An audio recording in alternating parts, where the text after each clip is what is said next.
Hi, Sharon. Thanks for joining. We'll just wait a couple of minutes, give the uh, people to join in, and then we'll start.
Okay, thank you everyone for joining. We'll start now.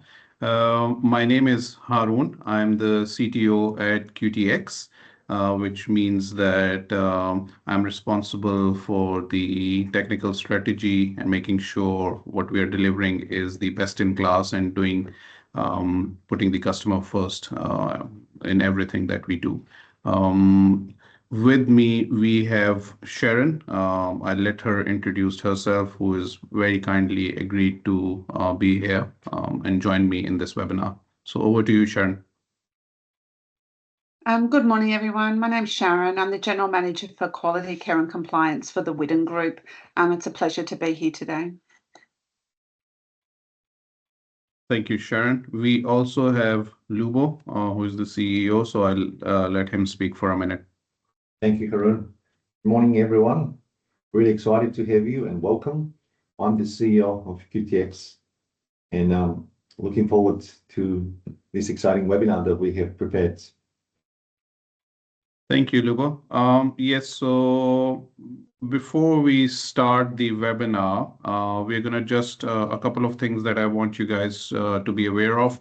We have enabled Q&A in this webinar. So if you have any questions that you would like to ask Sharon or myself, feel free to ask them in the Q&A section. We will have dedicated time for Q&A towards the end as well, where we'll go through any questions that you might have raised and answer them. or feel free to ask them towards the end as well.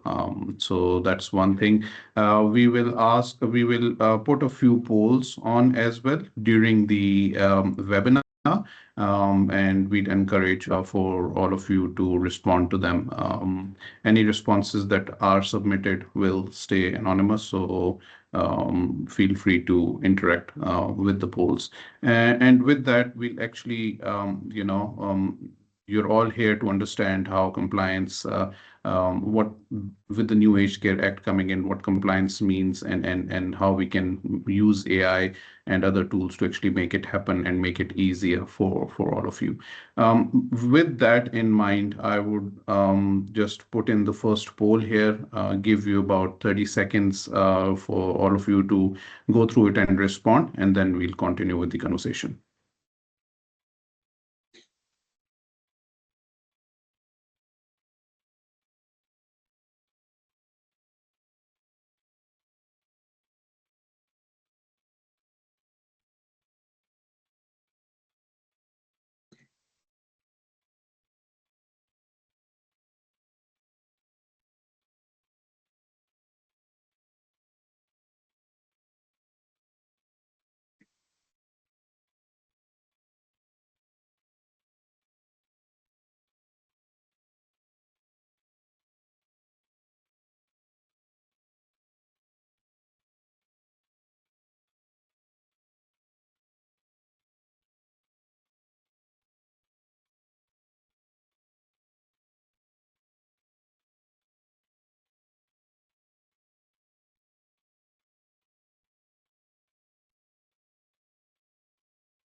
Okay.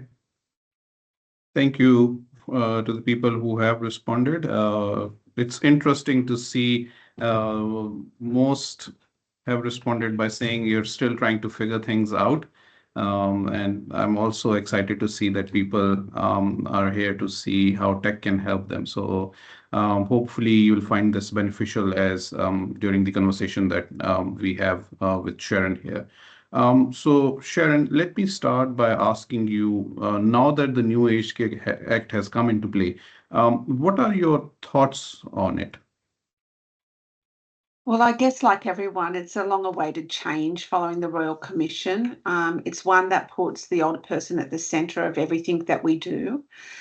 The New Age Care Act represents a fundamental cultural and legislative reset for the sector, and it really shifts aged care from a transactional service model to a rights-based support model, focusing on dignity, choice, and accountability. And I think in essence, it's not just a new act, it's a new mindset about what good care looks like in Australia. Yeah, I couldn't agree more. Having gone through the act, it's firstly it is a long-awaited change, and secondly, it is a fundamental mindset shift that is coming up, and I think genuinely for the good, because it puts the client at the center of everything, which is what we have always wanted in the aged care sector, right? And so that's what this act finally enables you to do. Okay, that's quite exciting. With that in mind, I'm just going to very quickly put up another poll to ask a follow-up question with the audience as we go through. So can we have the second poll and see the response? I'll again give you 30 seconds, everyone, to just respond to that, and then we'll continue with the conversation.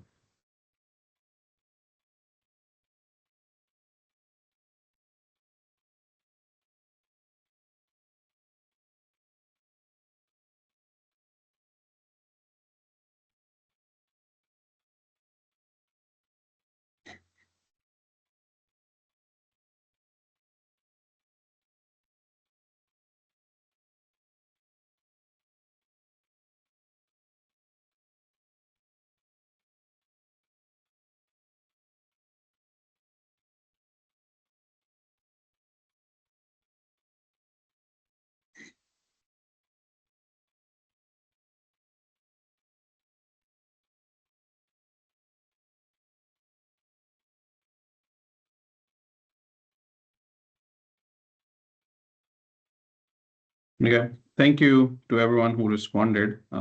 Yes, with any new thing that comes into play, especially in a regulated industry, there is a time that it takes for everyone to adjust to it for it to make sense and for everyone to be compliant around that. So I'm not at all surprised to see that most of the respondents have said that they are partly compliant and still addressing some of the gaps.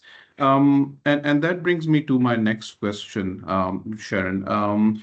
Considering, if Whiddon, for example, what does Utopia look like for you from a compliance perspective at Whiddon? What would that entail, and how do you envisage that? Well, a perfect world at Whiddon every day would be amazing. But how I see it, and what I envisage for the future, it's just not a aged care act that sits on the wall. It's embedded in practice, in staff training, and in our quality reviews. And we're really able to operate from a wellbeing first philosophy, not just a compliance first mindset. And I think that really is exciting if we think about that. I think having a workforce that's really thriving and valued and understanding what they need to do on a daily basis and really delivering high quality care. Um, Also, I think data capture and transparency is automatic. We spend so much time capturing data. But if we can have this automated, it enhances how quality and incident data is captured and shared within teams so that it directly improves care delivery. It supports timely responses to health changes and strengthens overall risk management. I think finally, evidence-based, digitally enabled care. So quality improvements are driven by real-time insights, not retrospective audits, and that seems to be a lot of what we've done in the past. And hopefully we could achieve this through things such as MyInsights tools and other AI tools that can help have that data for us at hand every day of the week.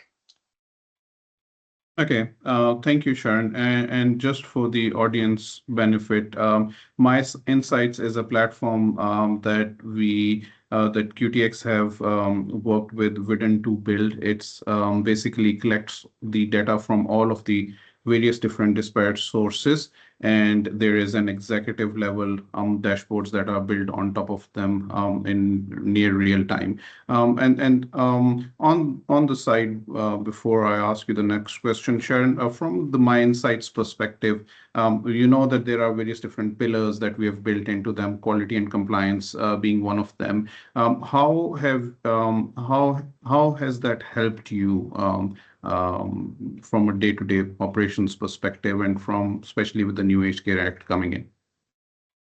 So really, managing risk and addressing risk early is a key part to the new Act. And certainly having that data at hand and really having organisational oversight of emerging trends and being able to address them early is really a key to mitigating risk, broadly across our services. So at any point in time, we can see what's happened in the last 7 days, last 30 days, last 3 months, and we can really pick up any emerging trends very, very quickly rather than waiting for a manual process at the end of the month, which is often what we've done in the past. So we're really excited to have that, and it really does help steer, our actions on a daily basis, and we become very proactive then in addressing risk. Okay, thank you, Sharon, for that. Another very quick poll before we move on to the next question. So I'll give the audience another 30 seconds to go through this poll, and then we'll continue, Sharon.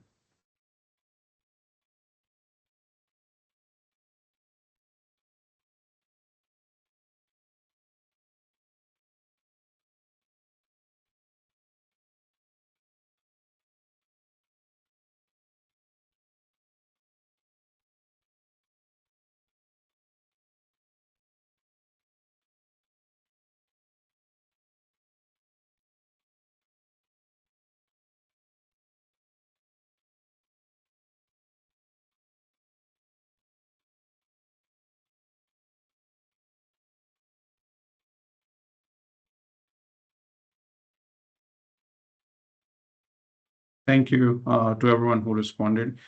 Sharon, we talked a little bit about what utopia would look like at Whiddon, right? But let's come back to the reality. And when we talk about reality, how do you envision compliance will look like under this new act, especially with so many new changes coming into play, so many new regulations, so many and reporting requirements that have come in with this new Aged Care Act. Can you elaborate a little bit on how you see compliance? Yeah, sure. So obviously, really at the core of everything is upholding consumer rights. So embedding the statement of rights is a major step forward. So it helps us move beyond compliance to a moral and legal commitment to respect and autonomy and well-being for all consumers. Um, Following that, proactive data monitoring. So really using real-time data to prevent issues and demonstrate compliance. So really having something like the MyInsights tool and perhaps a health index is really key to having that proactive data monitoring. Dynamic feedback and learning loops. I think, I can't stress enough how important I feel that this is. So learning from incidents, complaints and compliments to strengthen our quality systems. Governance, making sure that we're accountable and transparent, and really strengthening leadership oversight and to drive accountability across services. And I think, key to doing that is really having, data at hand and understanding the data that we have and usable forms of the data. And continuous quality improvement, so embedding a culture of safety, learning and innovation. And of course, stronger safeguards, improved oversight with clinical governance, quality and incident management will help prevent harm and really help to build trust. Okay, that's quite interesting. You mentioned the resident health index in that conversation.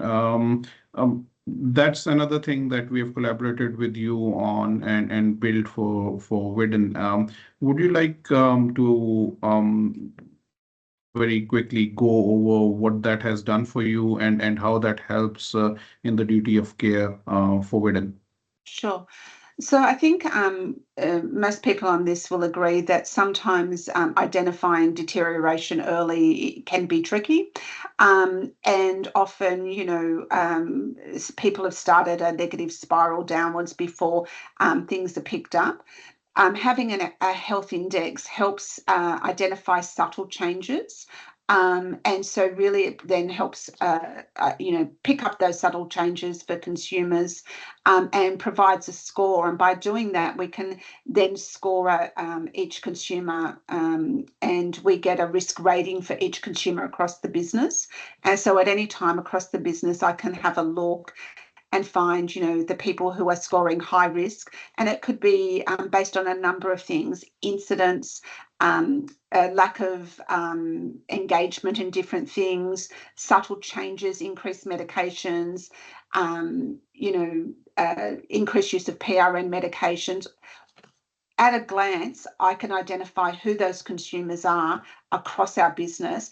And then we can actually drill down and help manage the risks around those indicators for those specific consumers. So really, the health index is really a huge leap forward in us being assured that consumers are receiving the care that they need, that there's a possibility for early intervention, and that we're mitigating risks for those consumers as early as we can. So, if we think about something like, a consumer may have had a couple of PRN medications and all of a sudden they've got a choking incident. And it's drawing all of that information together, and perhaps we haven't looked at it all together in the past, but now we're seeing that this person is scoring higher because, they've had a fall, they've had some, behaviours, some medications related to those behaviours, and now they've got other things going on as well. So it just really, helps prioritise those people we need to see on a daily basis, review quickly, and really prevent harm before harm happens. Okay, very nice. Yes, there was quite a lot of thought process that went into how that resident health index would look like and what we are trying to achieve through that. And using the various different RAG models, and I'm getting into sorry, technical nitty-gritties because that's my background.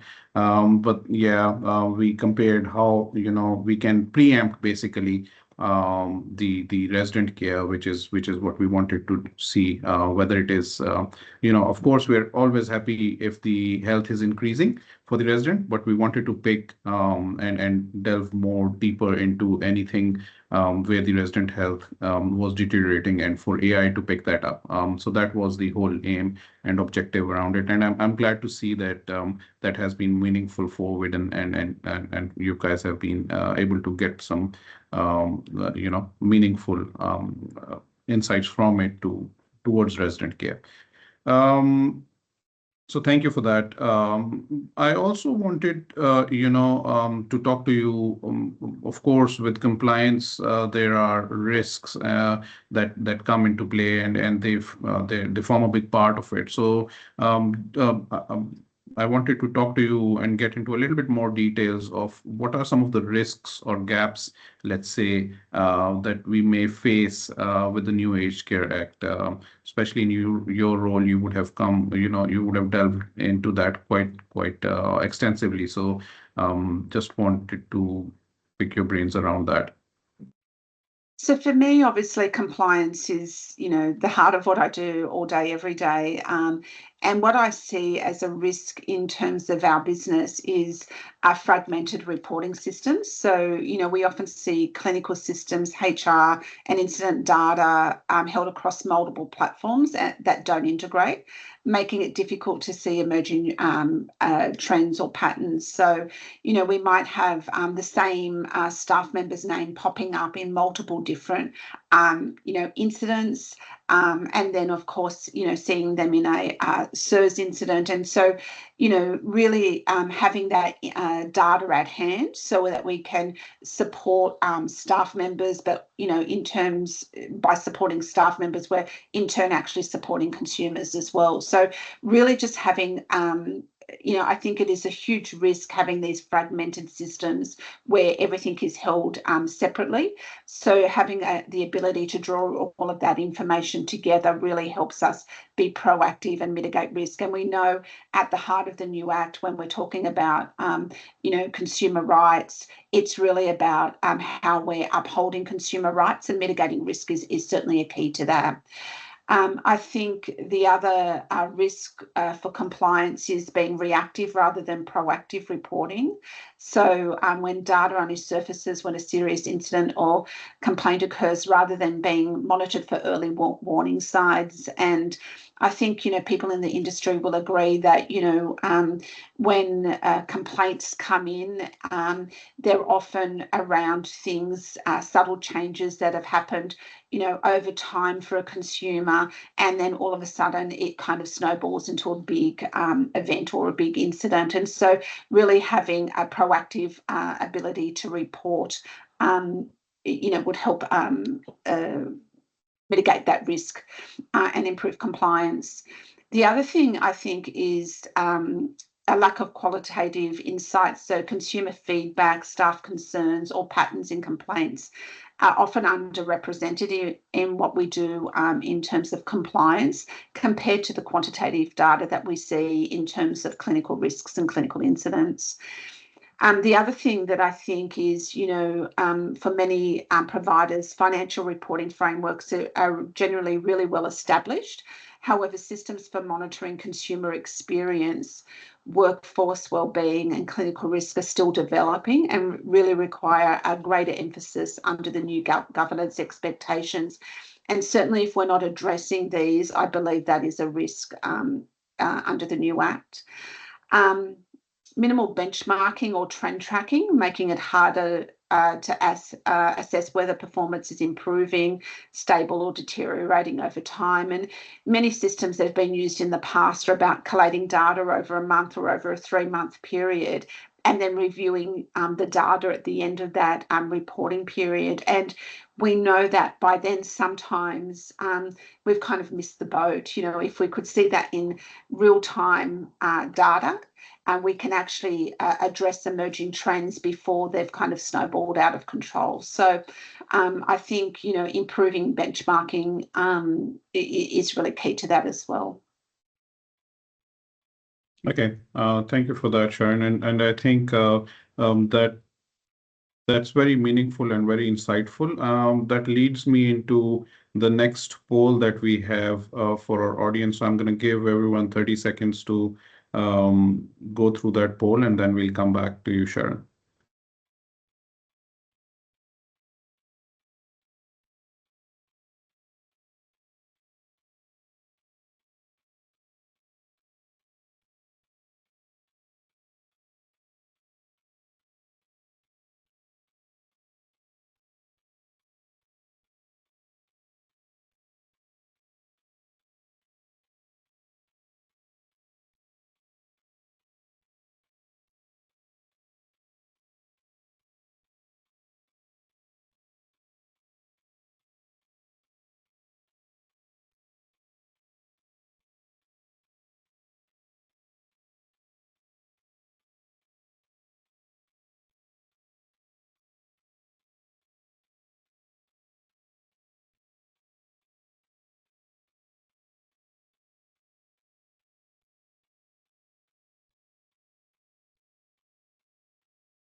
Thank you, everyone who responded. Clearly, risk and audit dashboards are a clear, you know, something at the front and center of everyone, and that's what the poll suggests as well. I would just like to highlight a couple of things here, Sharon. You've mentioned with the, you know, the consolidation of the data is important, and real-time reporting is important when it comes to the risks that come with this new Aged Care Act and from a compliance perspective. There are bits and pieces outside of that as well from a technology perspective that can be very helpful for the organization. So again, you know, with the new Aged Care Act, there is this thing called Higher Everyday Living Fee, which is the HELF, which is a new concept. We've worked with Whiddon to build an AI agent that helps both the external, you know, parties, which is the residents or their family members, as well as the internal stakeholders, which is your staff, you know, understand what health is and navigate the complexities, because it's a new concept. So there is a lot of training that needs to go into it for the internal staff, and there is a lot of you know, complexity around on how that can best suit a resident, both for resident as well as their you know, family members. So this is a kind of an agent that has been quite helpful, that has been rolled out at Whiddon and is being widely used now. So I just wanted to make a point. There are small little things that can make a quite a lot of difference. So if any of the audience members is interested in that, I'm more than happy to talk to you and walk you through that a bit later on. Yes, in the interest of time, moving on to our next question. We've talked about the risks, right? But with risks, I always say come opportunities, right? And so what are some of the opportunities that you see that lie ahead with this new aged care reform or the new Aged Care Act that has come into play? Really, I think the biggest thing for me is this reform creates a unique opportunity to rebuild trust in aged care. And we know through the years of the Royal Commission, there was a lot of distrust at that time. So I think rebuilding trust in the sector is a huge opportunity ahead for us. And for me, embracing the spirit of the new Act isn't just about compliance, it's about leading with integrity. By putting rights, transparency, and quality at the centre of what we do, we'll build stronger trust with older people and really create a workplace that draws and retains great staff. And I think if we can do that, you know, we're really setting ourselves up to be successful well into the future.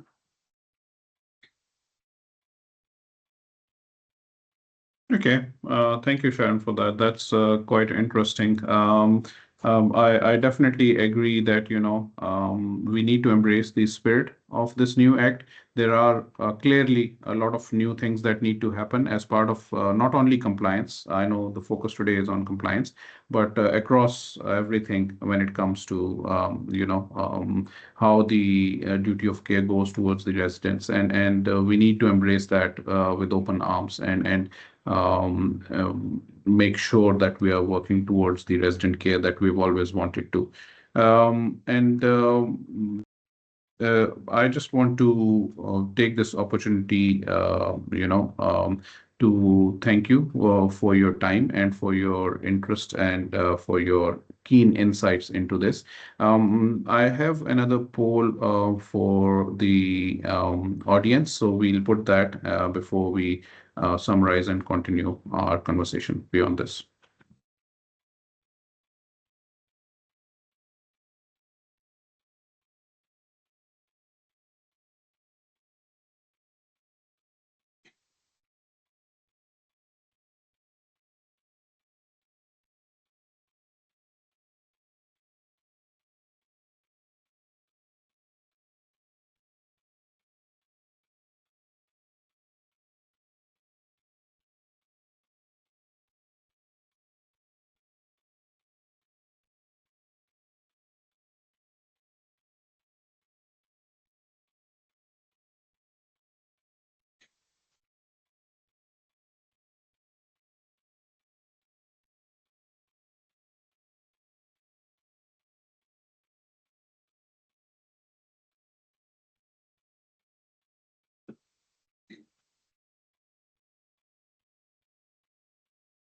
Thank you for everyone who responded to that. Uh, it's heartening to see that a lot of organizations are using AI already, but a lot of them are also exploring the use of AI. One of the key things that I would just like to point out here is that I know AI is the buzzword and it can solve a lot of problems. And we've been working with Whiddon on rolling out a fair few AI initiatives over the past few months.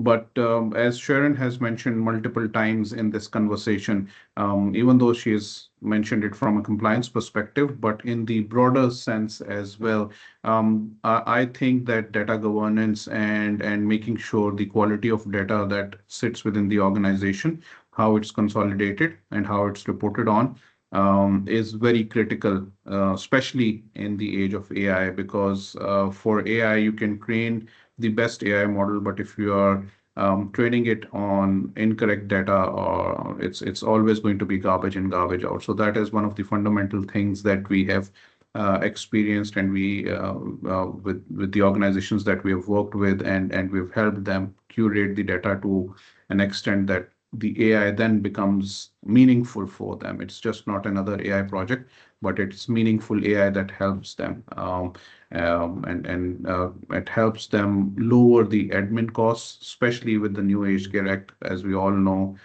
there's no more admin time available to anyone.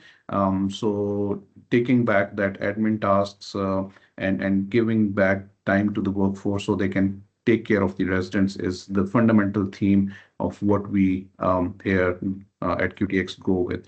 And with that, I'd like to invite Lubo to just speak about very briefly a few of the AI initiatives that we've worked on with Whiddon. And we've worked with a fair few other aged care providers on our AI initiatives as well. But let's focus on what we've worked with on Whiddon, and then we'll continue the conversation. So over to you, Lubo.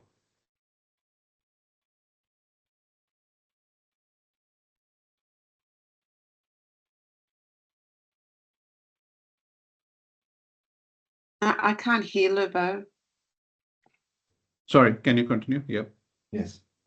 Sorry, guys. As I was saying, we recently completed a few AI initiatives to help with them minimize their admin time for some of their people so they can spend more time for care. And one of the initiatives that created a lot of excitement is the one that we help the care workers use their voice rather than their hands to navigate through systems. And that is being widely exciting everyone, all sorts of level. And in this initiative, we are automating the communication between the care worker and the clinical system. So that saves anywhere between 15 and 30 minutes a day a care worker, instead of them going back to their desk or kiosk and typing all the notes. They can just call from their phone and tell the system who they met, and the system can prepare them for that planned visit if it's home care. And also you can summarize the notes in a voice. The notes can be recorded, and as soon as the notes are summarized over the phone, the AI initiative will record those notes in the clinical system directly. So from something that takes them 15 to 20 minutes per client or client visit, we're now trying to minimize these to just a few minutes, under hopefully 2 minutes is the goal. And that's one of the exciting initiatives. Another one we talked about is monitoring proactively the resident health index, where we tap into the residential systems and we look for different signals of how each single resident is being impacted, and then we trend that data and we look for patterns over that data. And as soon as we identify patterns or spikes in the patterns, we let know the facility managers to go and take actions proactively, rather than them waiting for their help to deteriorate reactively. And last but not least, in the compliance level with the policy and procedures and the health, as Haroon was saying, with another AI initiative, we're trying to understand the specific best practices put together in the policy and procedures for Whiddon, and we're trying to extract how Whiddon are doing things, and then tap into other core systems and analyze if those standards are being followed. So we're looking for signals, for example, where the policy and procedures are explaining how residents are being treated, or what are the procedures for different areas. And then we tap into systems where we can extract case notes and see how the people on the floor are applying those procedures. But more importantly, we can see there's the discrepancies between what the people on the floor are doing versus what the management is pushing out through the policy and procedures. And if there's discrepancies, we flag it out, and the result might be we either need to increase our workforce awareness by learning, or take some other action. And probably last but not least, on the workforce front, another exciting AI initiative that we recently have completed is a proof of concept, is the payroll. And on the payroll level, using the AI, we're creating a AI pay run, which extracts from the timesheet system the utilization for every single with all the visits. So let me try and look. I can see if I unmute myself. Can you hear me better?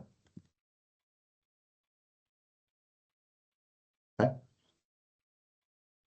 And with the payroll anomaly initiative,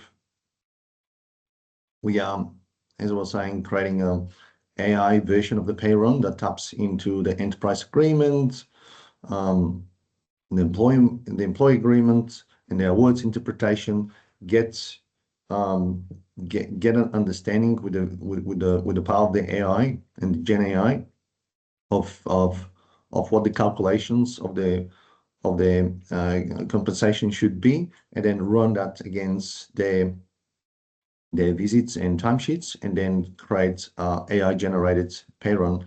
And then we compare that pay run with the pay run that's been systematically generated from the payroll system, and we identify any discrepancies between both.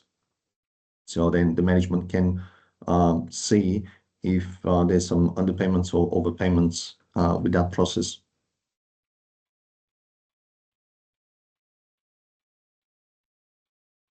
Oh, sorry if I pronounce incorrectly. Solani. Yeah, it's me. I missed, I think, from your second statement, I captured the first part where you were using the voice communication to generate notes. After that, there's about 2 or 3 points that you raised that I missed. You don't need to repeat them here. If you can just type them in, or otherwise I can call Haroon at some stage and talk to. Yep. Okay. Yeah. Okay. Cool. No problem. Actually, that's a great opportunity to open up the floor for any other questions. Yes, so we just post a poll for the audience before we open up the floor for everyone to ask any questions that they might have. So yeah, please bear with us, and there are a couple of questions we're going to ask just so that we can see how beneficial it has been for you.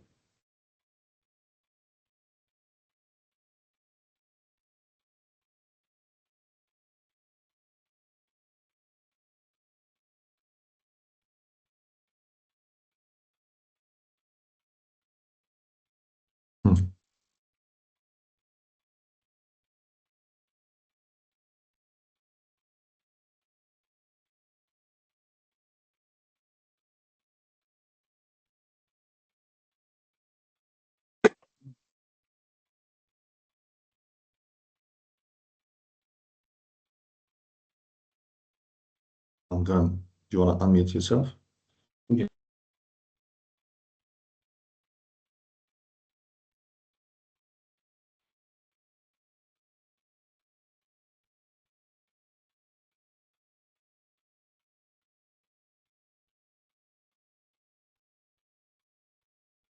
Okay.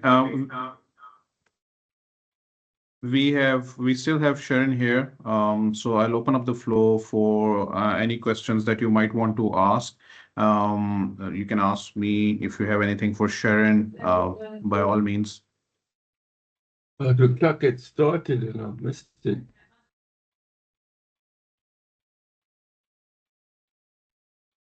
Is that a question? Was there a question from someone?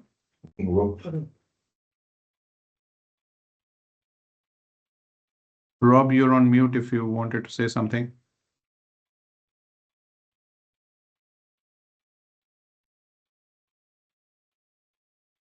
Can I ask a question? Sorry, just in relation to your voice to text capability. Is the context in which you use that in the nurse's station, or do you also use it within the resident's room? And in other words, do you use it in all contexts, or is it just, say, in the nurse's station away from the resident? I'm just trying to understand that kind of context. Yes, that's a very good question, Yaron. I hope I'm pronouncing your name correctly. Apologies if I'm not. Yep. So you see, the concept underlying is that we have proven using voice to text and text to voice, the technology is available to be able to use in a host of different scenarios. So what we have done with Whiddon, for example, is use it as on their phones or on their laptops, right? It can be on the nursing station, or it can be, for example, if they're using your phones for that purpose, it can be in the resident room as well.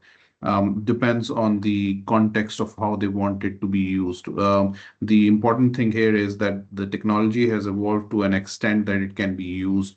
We have an other aged care, big aged care provider who have used it, the same technology, but repurposed it for their use case in home care environments where their care workers, if they're going to their clients, they can ask the question, okay, what do I need to do? Or if it is a new care worker, for example, going the first time to a resident's place for care, they can ask questions. What is the routine? What are the likes and dislikes? What should I need to know? So on and so forth. And it will go scan the clinical notes, come back with a summary, provide you with a summary in a human voice form, and so on and so forth. So the possibilities are endless. We have made it work at Whiddon and at other aged care providers in a host of different scenarios. So happy to talk to you about any specific scenario that you might have in mind, and take it from there as well. That's great. Thanks. And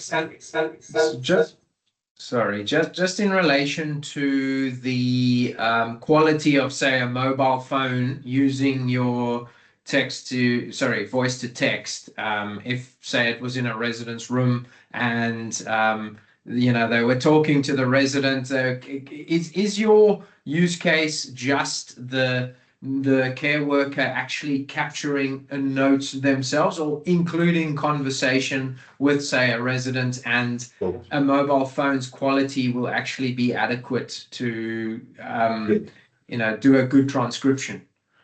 Let me take that one. Yep. You wanna just... Yeah. So, Yaron, can you hear me well? I can. It's a little muffled, but I can hear you. Okay.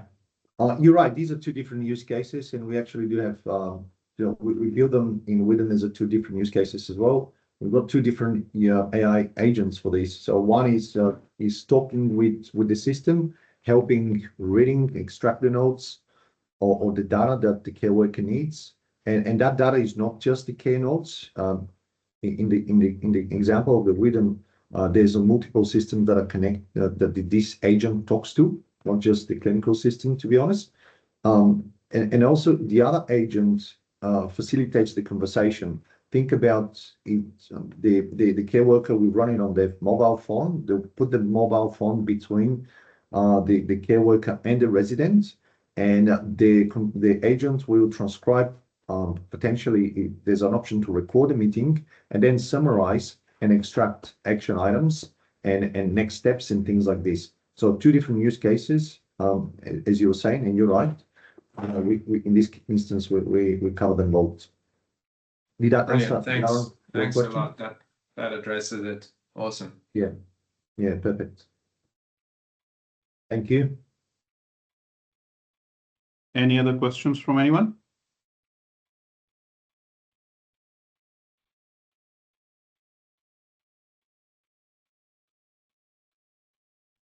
I suppose I'll ask you another one.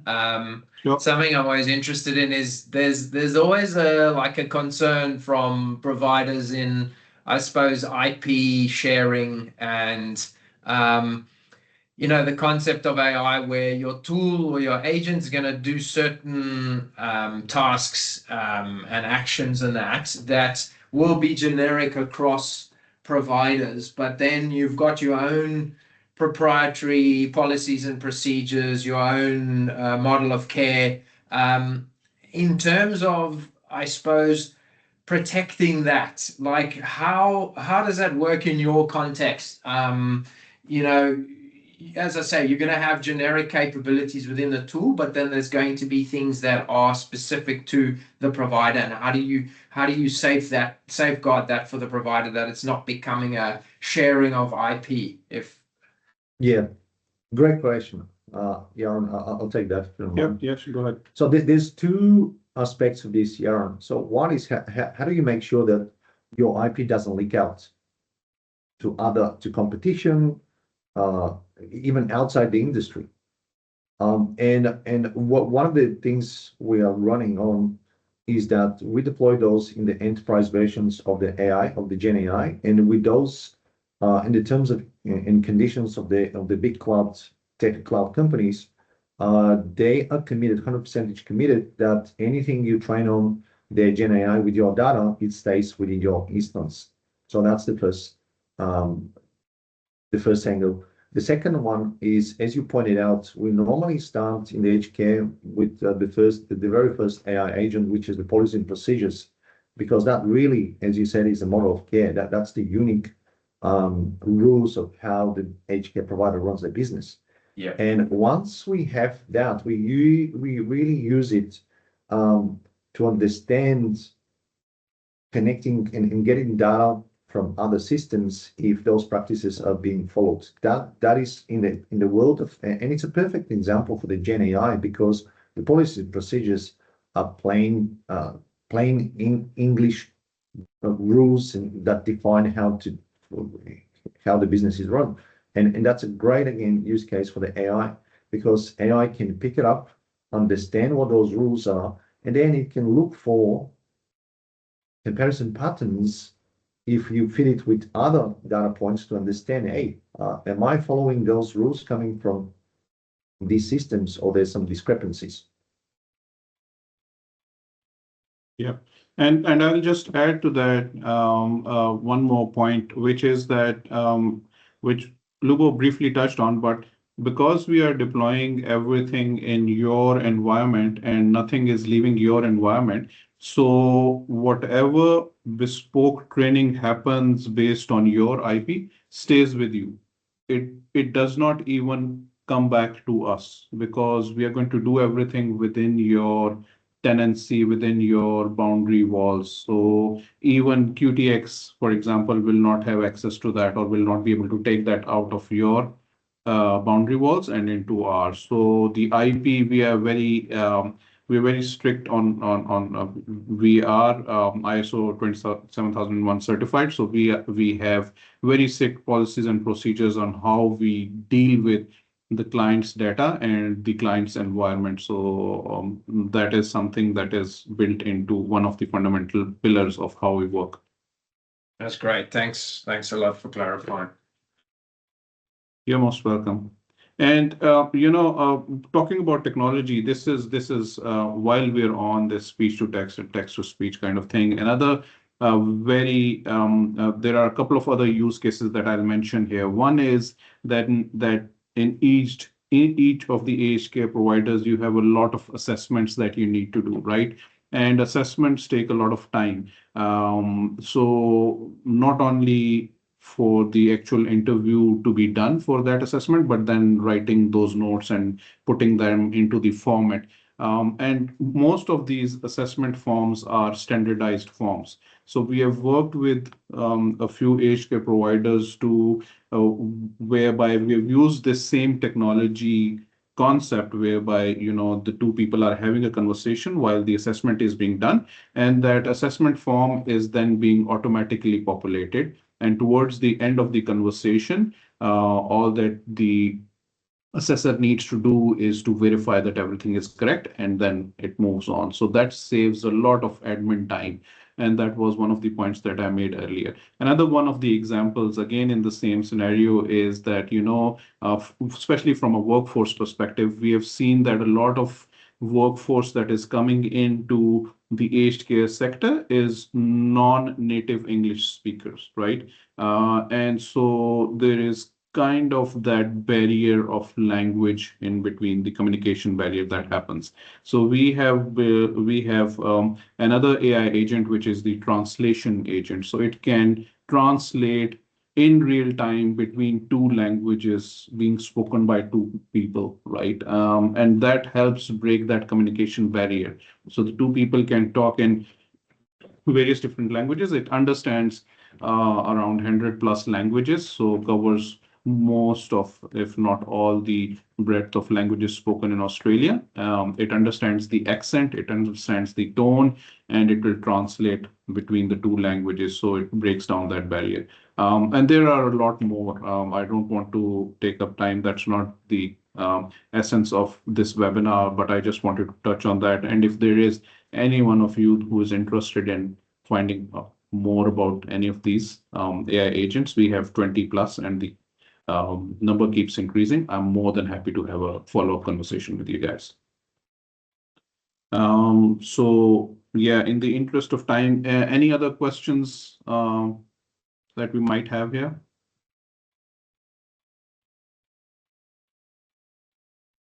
Oh, can I ask one? I'll give you a third one. Yes. In terms of how you would charge for, I mean, if you implemented an agent, for example, would you charge on a per transaction basis, or how is something like that charged? I mean, obviously the cost of tokens and that is diminishing over time, so it's quite difficult for you guys or for a provider to determine, what those costs are going to be in the future.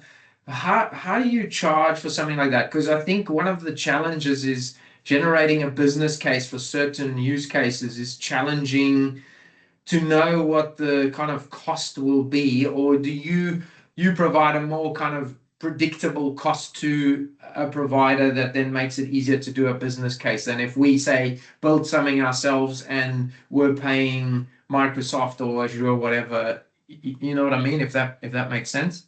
Yep. I'll let you take that one, Lou. Yeah. Very valid question, but yeah, I'll let you take it. Perfect question. Look, we've got, first of all, Yaron, we're trying to do fixed pricing per month per organization, and that's for the enterprise sector. And we can only give you a range because it really depends on multiple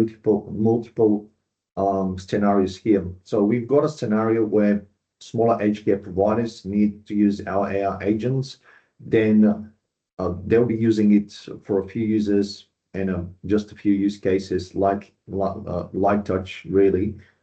They need to be compliant. They want to have a lot of documents. So we'll give them a fixed price per user. And then you moving on to a slightly bigger use cases where the whole organization would like to tap in. Then obviously we move on from per user to per organization pricing. And then you've got the third tier, which is the enterprise tier, where they want to deploy those agents in their end. So they will be the ones that will host them. So we use our agents as a vehicle to quickly accelerate the adoption of AI in your end.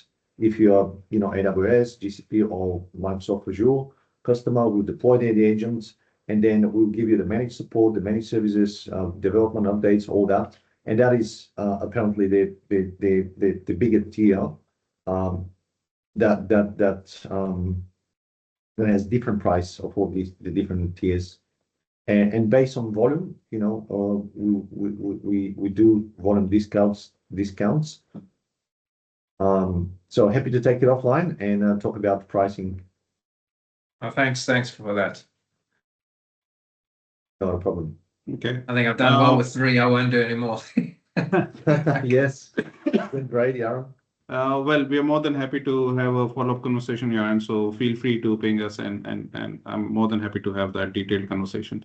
But in the interest of time, I just wanted to thank Sharon once again for being on the webinar and for sharing her valuable insights. It's always a pleasure working with you, Sharon, and always a pleasure having these conversations with you, because the ideas that you bring to the table and are always innovative, and I've always found in the past year that I've worked with you are always very geared towards resident care, even before this Age Care Act came into play, right? So your all your efforts and your heart are in the right place, and that's why I love working with you. So thank you very much once again for tolerating me for the past hour and taking all the questions. I hope that everyone in the webinar who attended, I want to thank you, and I hope you found this useful. We are more than happy to have a follow-up conversation. So feel free to get in touch if you have any questions around compliance, if you have any questions around AI, if you have any questions around the tech. I'm more than happy to have the follow-up conversation. I'll just leave you all with a couple of very quick polls towards the end, just for us to get, how you found this webinar to be, and what the next steps could potentially be. But that's pretty much it. Thank you once again. Appreciate you all and your time. Take care. Big thank you from me as well. Thank you, Haroon. Brilliant job. And Wendy, thank you. Thank you, Joe.